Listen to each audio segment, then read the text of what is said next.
বই মানুষের জ্ঞানের পরিধি প্রসারিত করে, আর এই জ্ঞানকে সমাজে ছড়িয়ে দিতে ভাগ্যকুল যুব সমাজ কল্যাণ সংসদ অফিসে লাইব্রেরি শাখার উদ্যোগে অনুষ্ঠিত হলো বই পড়া কর্মসূচি।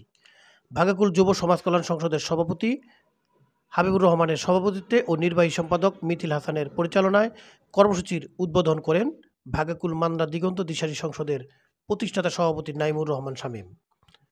সংগঠনের সদস্য ও সমাজের সকলের মধ্যেই বই পড়ার আগ্রহ সৃষ্টিতে নেওয়া হয়েছে এমন উদ্যোগ। প্রধান অতিথির বক্তব্যে সংগঠক নাইমুর রহমান শামীম বলেন, আসসালামু আলাইকুম। সবাই আমার ছোট ভাই, এখানে হাবিব, এখানে আরও অনেকজনের নাম জানি না আমি আসলে। আর ক্লাব, সমিতি, লাইব্রেরি এগুলির ব্যাপারে হাবিব যথেষ্ট আর কি আগ্রহী। আমি বরাবরই আর কি এগুলির ব্যাপারে অনেক ইন্টারেস্টেড। এখানে যে তরিক, ছোটো ভাই, এরা সবাই এগুলির ব্যাপারে অনেক ভালো উদ্যোগ নেয়, মাঝে মাঝে দেখি। যাই হোক, সবচেয়ে ভালো হইলো যে এগুলি সমাজে আর কি প্রয়োজন আছে। একটা সংগঠন, একটা ক্লাব বা একটা লাইব্রেরি প্রতিটা সমাজে দরকার।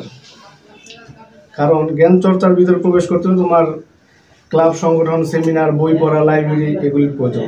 এখন তোমাদের এই মহতি উদ্যোগকে সাধুবাদ জানাই। এখন বক্তব্য দেওয়ার কিছু নাই, আমরা যারা আছি মোটামুটি তোমাদের পাশে থাকবো। এইগুলি সহযোগিতা করবো, বই কীভাবে আগায় দেওয়া যায়।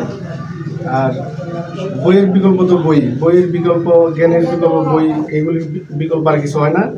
সমাজে আলোকিত করতে হলে বইয়ের প্রয়োজন।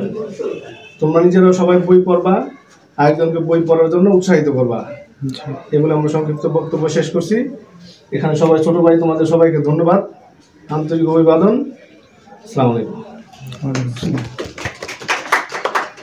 অনুষ্ঠানে উপস্থিত ছিলেন ভাগ্যকুল নবদিগন্ত সমবায় সমিতির যুগ্ম সাধারণ সম্পাদক মোহাম্মদ মহসিন খলিফা, জাগ্রত ছাত্র সমাজের আহ্বায়ক মোহাম্মদ মেহেদী হাসান, ভাগ্যকুল যুব সমাজ কল্যাণ সংসদের সাধারণ সম্পাদক মোহাম্মদ তারিকুল ইসলাম, সাংগঠনিক সম্পাদক মোহাম্মদ জিহাদ খলিফা, ক্রিয়া ও সাংস্কৃতিক সম্পাদক শরীফুল ইসলাম, দপ্তর সম্পাদক মোহাম্মদ রোমান। অনুষ্ঠান শেষে সংগঠনের সভাপতি প্রধান অতিথিকে বই উপহার দেন।